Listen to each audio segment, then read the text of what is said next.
नमस्कार, मी निकिता जंगले व्हॉइसमध्ये तुमचं हार्दिक स्वागत करते. आज मी तुमच्यासमोर एक असा टॉपिक घेऊन आलेली आहे की ज्यावर कोरोनाच्या काळात सर्वात जास्त प्रभाव पडला. खरं सांगायला गेलं तर कोरोनाच्या काळात अनेक क्षेत्रावर प्रभाव पडला. मग ती देशाची अर्थव्यवस्था असो, व्यवसाय असो, रोजगार असो, असे कितीतरी क्षेत्र आहे की ज्यावर कोरोनाने हलाखीची परिस्थिती आणली. आणि यातीलच सर्वात महत्त्वाचं क्षेत्र हे शैक्षणिक क्षेत्र. शैक्षणिक क्षेत्र हे वेळेच्या बंधनात जखडलेलं असतं. त्यावर अनेक प्रकारच्या मर्यादा येत असतात आणि यातूनच अनेक समस्या कोरोनाच्या काळात आपल्याला या क्षेत्रामध्ये दिसून आलेल्या आहे. आणि या संबंधित सर्व गोष्टींवर आज आपण चर्चा करणार आहोत. इस कोविड-19 के दौर में हम स्टूडेंट्स के लिए ऑनलाइन एजुकेशन एक फेसिंग चैलेंज है. टीचर्स हमें पढ़ाने के लिए अपने पूरे एफर्ट्स देते हैं, पर कई बार ऐसा होता है कि पुअर नेटवर्क कनेक्शन के कारण हम कभी कभी क्लास अटेंड नहीं कर पाते. इसलिए बस मैं यही चाहती हूँ कि हम जल्द ही सामान्य स्थिति में वापस आ जाए और स्कूल्स शुरू हो जाए. Being a medical student, our syllabus majorly depends on practicals, but due to this pandemic, colleges cannot be opened. Our online classes are going on, but it is not sufficient for it. About the advantages. So when the teacher is teaching any subject, so the teacher generally used to share his screen and shows some videos and some slides. So it helps us understand more easily and We are quickly. having our online classes, and due to this online class I can't clear my doubts on time. Even I can't focus on my classes as it's going on my phone. नमस्ते. इस साल मैंने MBA 2020 के लिए entrance दी थी. Lockdown से पहले entrance तो हो चुकी थी, पर corona virus के कारण हमारे रिजल्ट्स 2 महीने लेट हो चुके हैं. उसी 2 महीने लेट रिजल्ट्स और कोरोना वायरस के कारण हमारी एडमिशन प्रोसेस रुकी हुई है. हम ही नहीं, हमारे जैसे बहुत से स्टूडेंट्स हैं जिनके एग्ज़ाम्स अब तक नहीं हो पाई है. आज सितंबर आ चुका है, बट एग्ज़ाम से कुछ पता नहीं चल पा रहा है. About online education, so yes, students are facing so much problem while taking online education due to less connectivity, because there are so many places where there is no network, so they could not be able to attend the lectures. And the second reason is due to less interaction between students and teachers. If we talk about India, more than 32 crore learner students can be affected at various levels. And student of university, I think that university students have bigger issue to deal with this condition. So, in this situation, we all are having online classes. Online classes are not at all good.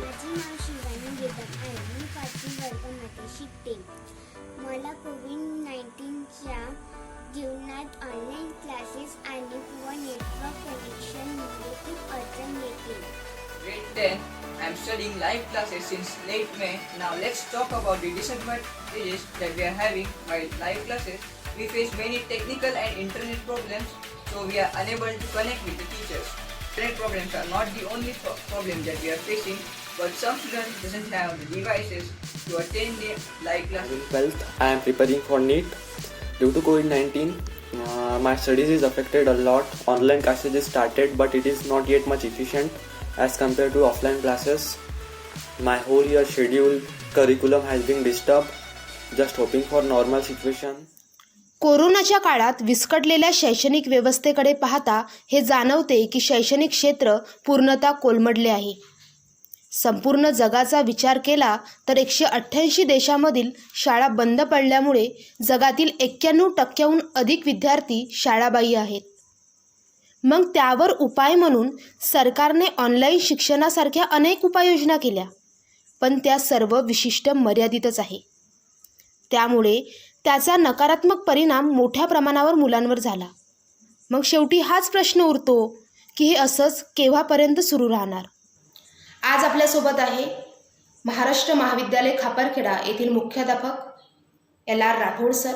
Sir, ज्या प्रकारे संपूर्ण देशभर कोरोनाची खूप बिकट परिस्थिती आहे आणि संपूर्ण महाराष्ट्रभर सुद्धा, आणि या कोरोनाच्या काळात सर्वात जास्त प्रभाव पडला असेल तर तो शैक्षणिक व्यवस्थेवर पडलेला आहे. तर एक मुख्याध्यापक म्हणून तुम्ही या विस्कटलेल्या शैक्षणिक व्यवस्थेकडे कसे बघता सर? आता ही सामाजिक दृष्टीने जर विचार केला आणि त्यासोबतच मग विद्यार्थ्यांचा विचार करून शैक्षणिक जर विचार केला तर विद्यार्थ्यांचं नुकसान होत आहे. संपूर्ण समाजच विस्कळीत झालेला आहे, आर्थिक परिस्थिती खालवलेली आहे आणि विद्यार्थ्यांच्या शाळा बंद असल्या कारणाने विद्यार्थ्यांचं खूप अतोनात शैक्षणिक नुकसान होत आहे ठिकाणी. सर अतिशय महत्त्वाचा प्रश्न मला विचारायचा वाटतो की ज्या परिस्थितीमध्ये आज आपण जात आहोत, शैक्षणिक व्यवस्था जात आहे, तर एक मुख्याध्यापक म्हणून तुम्हाला कुठल्या आव्हानाचा सामना करावा लागतो का? हो, जरूर. या ठिकाणी विशेष आव्हान अशा प्रकारचे की मुलांना ज्या कारणासाठी आम्ही शाळेमध्ये बोलवतो, जसं की त्या ठिकाणी त्यांना शालेय पोषण आहाराचं वाटप करायचं होतं. नंतर त्यांना सर्व शिक्षा अभियानांतर्गत मिळालेली जी क्रमिक पुस्तकं आहेत, शालेय पुस्तके, ती वाटायची होती. ते बोलवत असताना आम्ही त्यांना वर्गानुसार बोलवल्यानंतर त्यांना दूर दूर रांगा लावण्यासाठी सांगितल्या. तरी मुलं एवढ्या दिवसाचे घरातच बंदित असल्याकारणाने शाळेत आले की ते मित्रांना भेटण्यासाठी एकदम जवळ जात असत. म्हणजे कितीही जरी सांगितलं तरी मुलं ऐकायला तयार राहत नसत. त्याच्यामुळे थोडीफार अशी अडचण जायची की तिथे प्रत्यक्ष म्हणजे गाडी घेऊन उभं राहावं लागत होतं. अरे चला दूर दूर उभे राहा. मग पालकही मानायला तयार नाहीत. ॲडमिशनसाठी येतात किंवा दुसऱ्या कुठल्याही कामासाठी जर आले तर कुठल्याही प्रकारचं मास्क लावून येणार नाही, सॅनिटायझरचा वापर करणार नाही, सोशल डिस्टन्सिंग ठेवणार नाही. मग त्या ठिकाणी पालकांनासुद्धा बऱ्याच वेळेला आम्हाला ते समजावून सांगावं लागतं, कधी रागवावं लागतं. हे एक तशा प्रकारचं म्हणजे आव्हानच आहे, कारण की आम्हाला पालकांना रागवणं ठीक वाटत नाही, पण जर ऐकत नसेल तर त्यांना मग चला तुम्ही बाहेर निघा, पर्याय नसतो. त्याच्यामुळे ते एक आव्हानात्मकच मुख्याध्यापकांसाठीची ती जबाबदारी आहे. शेवटचा आणि अतिशय महत्त्वाचा प्रश्न की काय संदेश द्याल विद्यार्थी आणि पालकांना? आणि एकच शब्द आवडतो, प्राप्त परिस्थिती जी आपल्याला झालेली आहे याला कुठल्याही प्रकारचा पर्याय नाही. म्हणून आलेल्या जी काही प्रसंग आलेला आहे, ज्याला आपण प्राप्त परिस्थिती हा शब्द वापरला, त्या ठिकाणी सगळ्यांनी तयार राहून आपण स्वतःहून इनिशिएटिव्ह घेऊन स्वतःचं हित म्हणजे आता त्या ठिकाणी पालक असेल तर विद्यार्थ्यांकडे लक्ष द्यायचं आहे. आमचे शिक्षक जे आहेत तेही त्या ठिकाणी पॉझिटिव्ह थिंकिंग करून विद्यार्थ्यांपर्यंत काही प्रकारे कसं पोहोचता येईल हे जर केलं तर विद्यार्थ्यांचं फारसं शैक्षणिक नुकसान होणार नाही असं वाटतं. थँक्यू सर, तुम्ही वेळ दिल्याबद्दल धन्यवाद. सोबतच आज आपल्यासोबत आहे भीमराव बापू देशमुख आदर्श विद्यालय केळवद येथील पर्यवेक्षक ढोके सर. सर, माझा पहिला प्रश्न हाच की या विस्कटलेल्या शैक्षणिक व्यवस्थेकडे तुम्ही कसे बघता? अगदी बरोबर. कोरोनाचं हे जे संकट आहे हे अतिशय गंभीर आहे आणि शिक्षण व्यवस्था विस्कटलेली आहे निश्चितच. तर मला तरी असं वाटते की आता वर्तमान काळात मानवाचं अस्तित्व संकटात सापडलेलं आहे. मानव जगला पाहिजे, तो वाचला पाहिजे, या गोष्टीला प्रायोरिटी देणे सरकारने आणि समाजाने आवश्यक आहे. शिक्षण व्यवस्था असेल, शेती असेल, उद्योग असेल, या बाबींना आपण दुय्यम स्थान द्यायला पाहिजे. कारण माणूस जर वाचला तर या बाबीकडे सुद्धा आपल्याला हात टाकता येईल असं मला वाटते. सोबतच सर, मला आणखी एक महत्त्वाचा प्रश्न विचारायचा वाटतो की ऑनलाईन शिक्षणाविषयी तुमचं काय मत आहे? सध्या हा संकटाचा काळ आहे आणि या संकटाच्या काळात सोशल डिस्टन्सिंग कुठेतरी पाळली जावी किंवा कोरोनाचा हा जो प्रादुर्भाव आहे हा कुठेतरी थांबावा, याकरिता शाळासुद्धा बंद आहेत. सरकारसमोर गंभीर प्रश्न आहे आणि कुठेतरी शिक्षणाची प्रक्रिया सुरू राहावी याकरता सरकारतर्फे अनेक उपक्रम केले जाते आहे आणि त्या उपक्रमाचाच एक भाग म्हणून ऑनलाईन एज्युकेशनसुद्धा देण्याचा प्रयत्न केला जातो आहे. परंतु या ऑनलाईन एज्युकेशनला मर्यादा आहेत. सर्व विद्यार्थ्यांना ऑनलाईन एज्युकेशन न्याय देऊ शकत नाहीत. कारण ग्रामीण भागाचा विचार करता, आदिवासी भागाचा विचार करता काही पालकाकडे मोबाईलचा अभाव आहे, काही भागामध्ये इंटरनेट सुविधेचा अभाव आहे. तर निश्चितपणे हा एक प्रयत्न केला जातो आहे शिक्षण विभागाद्वारे. सोबतच मला इथे सांगायला आवडेल की सर कोविड सर्वेक्षण सर्वेचे पर्यवेक्षकसुद्धा आहे आणि सर याविषयी तुम्ही काय सांगाल? काय अनुभव आला तुम्हाला सर्वेक्षण करताना? अगदी छान प्रश्न विचारला. कोरोना महामारीचा विचार करता आणि भारतामध्ये या कोरोना रुग्णांचा जो वाढता आलेख आहे तो दिवसेंदिवस वाढतच आहे. जेव्हा मी या क्षेत्रामध्ये काम करतो आहे माझ्या असं लक्षात आलेलं आहे की समाजामध्ये कोरोना रुग्णांच्या बाबतीत, कोरोना टेस्टच्या बाबतीत फार काही गैरसमज आहे आणि जोपर्यंत कोरोना रुग्णांच्या बाबतीतील किंवा कोरोना टेस्टच्या बाबतीतील हे गैरसमज समाजातून दूर होणार नाही तोपर्यंत आपल्याला कोरोना रुग्णावर किंवा ही जी कोरोना रुग्णांची वाढत जाणारी जी साखळी आहे तिला आपण नियंत्रित करू शकणार नाही. सर, अगदी शेवटचा प्रश्न मला विचारावासा वाटतो की पालक आणि विद्यार्थ्यांना काय संदेश द्याल? या प्रसंगी विद्यार्थी आणि पालकांना मी एकच संदेश देऊ इच्छितो, त्यांनी संयम ठेवायचा आहे. परिस्थिती गंभीर आहे, काळ गंभीर आहे. या गंभीर काळातून या अतिशय जो वाईट काळ सुरू आहे या वाईट काळावर आपल्याला कुठेतरी मात करायची आहे. त्यांनी संयम ठेवायचा आहे. कुठेतरी आपल्याला एक सम्यक मार्गाचा आपल्याला अवलंब करावा लागेल आणि या परिस्थितीवर मात करावी लागेल. थँक्यू सर, वेळ दिल्याबद्दल धन्यवाद. कोरोनाच्या काळात ऑनलाईन शिक्षणाव्यतिरिक्त विद्यार्थ्यांच्या कलागुणांना वाव मिळावा, त्यांच्या कलेला प्रोत्साहन मिळावं, त्यांना आत्मपरीक्षण करता यावं या दृष्टिकोनातून आदर्श विद्यालय पाटणसावंगी येथील विद्यार्थ्यांच्या छायाचित्रेचा तेथील शिक्षक पुले सर यांनी आमच्यासोबत शेअर केलेला हा ब्युरो रिपोर्ट.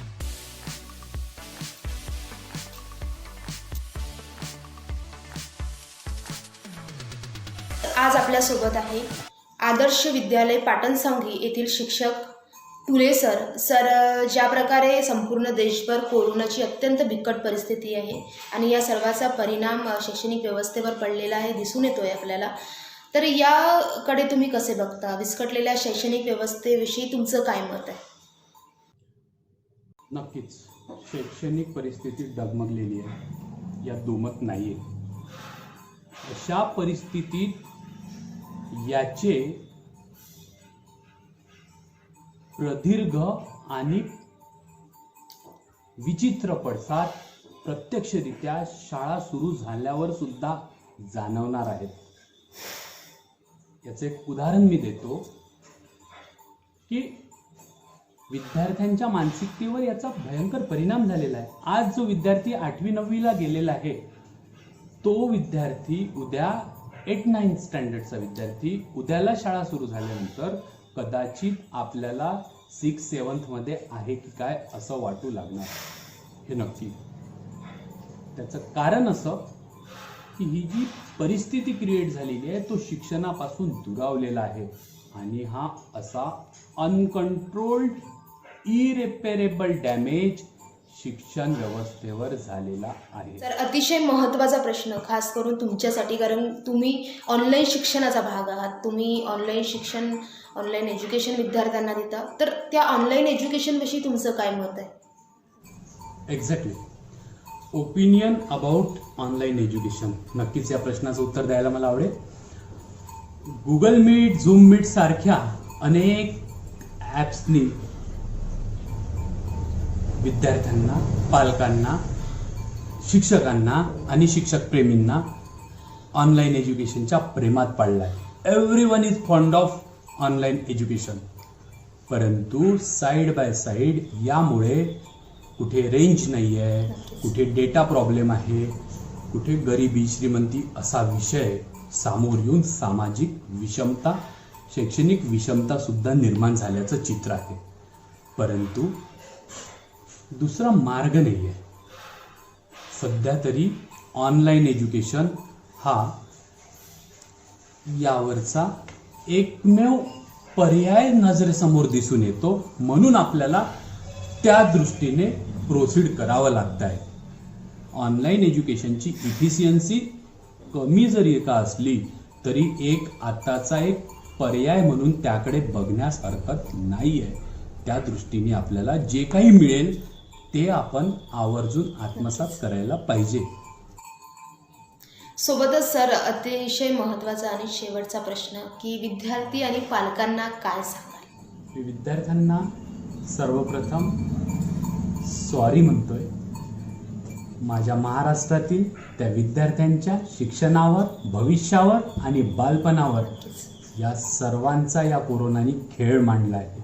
अशा परिस्थितीमध्ये माझा विद्यार्थी शाळेपासून दुरावलेला आहे. शाळेमध्ये जो 8 ते 10 तास शिक्षकांशी खेळायचा, शिकायचा, बागडायचा तो विद्यार्थी आता घरी बसलेला आहे. यावेळी पालकांची जबाबदारी फार महत्त्वाची ठरते आहे. माझा विद्यार्थी जर ऑनलाईन क्लास अटेंड करत असेल तर तो ऑनलाईन क्लासमध्ये किती इफेक्टिव्हली सहभागी होत आहे याकडे लक्ष द्यायला पाहिजे. सोबतच त्याला स्क्रीनचा वेळ तर जडत नाही ना याकडे सुद्धा पालकांनी काळजी घ्यायची आहे. त्यांची भूमिका इथे मेंटरची आहे, रोल मॉडेल त्यांना बनायचं आहे, अशी दुहेरी भूमिका पालकांना इथे वटवायची आहे. थँक्यू सर, आपला अमूल्य वेळ दिल्याबद्दल धन्यवाद. मला सांगायला अतिशय आनंद होत आहे की आज आपल्यासोबत आहे पंचायत समिती सावनेर येथील गटशिक्षण अधिकारी भाकरे सर. सर, ज्या प्रकारे संपूर्ण देशभर आणि महाराष्ट्रभर कोरोनाची अत्यंत बिकट अवस्था आहे आणि अशा परिस्थितीत जर पाहायला गेलं तर सर कोरोनाचा सर्वात जास्त प्रभाव हा शैक्षणिक व्यवस्थेवर पडलेला आहे. तर एक गटशिक्षण अधिकारी म्हणून तुम्ही विस्कटलेल्या शैक्षणिक व्यवस्थेकडे कसे बघता आणि त्याविषयी तुमचं काय मत आहे आणि ऑनलाईन शिक्षणाविषयी सुद्धा तुमचं काय मत आहे? निश्चितच सावनेर तालुक्यामध्येही या कोरोना प्रकोपाचा खूप मोठ्या प्रमाणात प्रभाव हा शिक्षण व्यवस्थेवर पडलेला आहे. साधारणतः 221 आपल्या इथे वेगवेगळ्या व्यवस्थापनाच्या शाळा आहेत. त्याच्यामध्ये 118 जिल्हा परिषदेच्या शाळा, 10 नगरपालिकेच्या आणि खाजगी आणि सेल्फ फायनान्स अशा पद्धतीने टोटल एकूण 221 शाळा आपल्या सावनेर या तालुक्यामध्ये आहेत. आणि खरं म्हणजे हे जे सत्र आहे साधारणतः मार्चपासूनच लॉकडाऊन सुरू झाल्यापासून पूर्ण शिक्षण मागचं शैक्षणिक सत्र तर खूप प्रभावित झालं असं म्हणता येणार नाही 2019-20, कारण ते सत्र आटपत आलं होतं. तरी पण फायनल एक्झाम बऱ्याच शाळांची व्हायची होती आणि जेवढ्या एक्झाम झाल्या त्याच्यावरूनच मूल्यमापन करून निकाल लावण्यात आले आणि विद्यार्थ्यांना प्रमोट करण्यात आले. राहिला प्रश्न ग्रीष्मकालीन सुट्ट्यानंतरचं जो नवीन शैक्षणिक सत्र होतं 2020 आणि 2021 हे पूर्णपणे कोरोनाच्या या महामारीमुळे निश्चितपणे बाधित झालेलं आहे. नाही, परंतु याला पर्याय म्हणून ऑनलाईन शिक्षण शासनाने सुरू केलेलं आहे. प्रामुख्यानं वरच्या वर्गांसाठी ऑनलाईन शिक्षण खूप चांगल्या पद्धतीने देता येतं, परंतु प्राथमिक स्तरावर ऑनलाईन शिक्षण देणं हे खरोखर आव्हानास्पद आहे. दुसरं एक अडचण इथे ऑनलाईन शिक्षणाबाबत अशी आहे की ग्रामीण भागामध्ये विशेषत्वाने की बऱ्याच जवळपास 50% पालकांकडे अँड्रॉइड मोबाईल नाही. मोबाईल असला तरी रिचार्ज व्यवस्थित त्यांच्या आर्थिक चणचणीमुळे म्हणा किंवा त्यांच्या आर्थिक दुरावस्थेमुळे म्हणा रिचार्ज व्यवस्थित होत नाही. मोबाईल पूर्ण वेळ ऑनलाईन शिक्षणाच्या वेळी तो घरी राहील त्याची गॅरंटी नाही, कारण पालक बाहेर गेले असेल तर आणि तो मोबाईल घरी नसेल तर त्यांचं निश्चितच विद्यार्थ्यांचं ऑनलाईन शिक्षण प्रभावित होतं आहे. बाकीच्या मी सांगितलेल्या याच्या अगोदर सांगितलेल्या मर्यादा जरी असल्या तरी पण सद्यस्थितीमध्ये ऑनलाईन शिक्षणापासून आपल्याला गत्यंतर नाही आहे. मला मान्य आहे की फक्त 50%च पालक याचा लाभ घेत आहेत. सेल्फ फायनान्स शाळेमध्ये बऱ्यापैकी हे सुरू आहे, कारण तिथला पालकवर्ग जागरूक आहे, तो सस्टेन करू शकतो इकॉनॉमिकली. परंतु ग्रामीण भागामध्ये स्थानिक स्वराज्य संस्थांच्या शाळांमध्ये काही खाजगी अनुदानित शाळांमध्ये सुद्धा पालकवर्ग हा आर्थिकदृष्ट्या कमकुवत असल्यामुळे त्याचा लाभ पालकांपर्यंत ऑनलाईन शिक्षणाचा जाण्यासाठी निश्चितच खूप मर्यादा आहे. सोबतच सर विस्कटलेल्या या शैक्षणिक व्यवस्थेकडे पाहता तुम्ही विद्यार्थी आणि पालकांना काय संदेश द्याल? एक आपला अतिशय चांगला प्रश्न आहे की विद्यार्थी, पालक, शिक्षक खास करून विद्यार्थी आणि पालकांना काय संदेश द्याल. खरं म्हणजे विद्यार्थ्यांची मानसिकता ही मोठ्या प्रमाणात जर चाइल्ड सायकोलॉजीचा विचार केला ती ही मोठ्या प्रमाणात प्रभावित झाली आहे. पालकांना, विद्यार्थ्यांना मी निश्चितच सांगू इच्छितो की सकारात्मक दृष्टिकोन आणि आपलं मानसिक मनोधैर्य या कोरोना आपत्कालीन परिस्थितीमध्ये सर्वांनी कायम राखावं आणि सकारात्मक दृष्टिकोन ठेवूनच सर्व या महामारीशी आपल्याला सामना करायचा आहे. थँक्यू. धन्यवाद सर, आपला अमूल्य वेळ दिल्याबद्दल धन्यवाद. खरं तर शैक्षणिक क्षेत्राकडे जर पाहायला गेलं तर यातील प्रत्येक घटक, मग ते शिक्षक असो, पालक असो, विद्यार्थी असो, मुख्याध्यापक असो किंवा शैक्षणिक अधिकारी असो, या सर्वांसाठी हा काळ अत्यंत आव्हानात्मक आहे आणि यातून जाताना सर्वांना संयमाने वागणे अतिशय गरजेचे आहे. शेवटी मी एवढंच म्हणेल की सकारात्मक दृष्टीने याकडे बघा आणि आपण नक्कीच यावर मात करू. इथेच मी आज निरोप घेते. पुन्हा भेटू एका नवीन विषयासोबत. तोपर्यंत पाहत राहा आपला आवडता कार्यक्रम व्हॉइस. नमस्कार.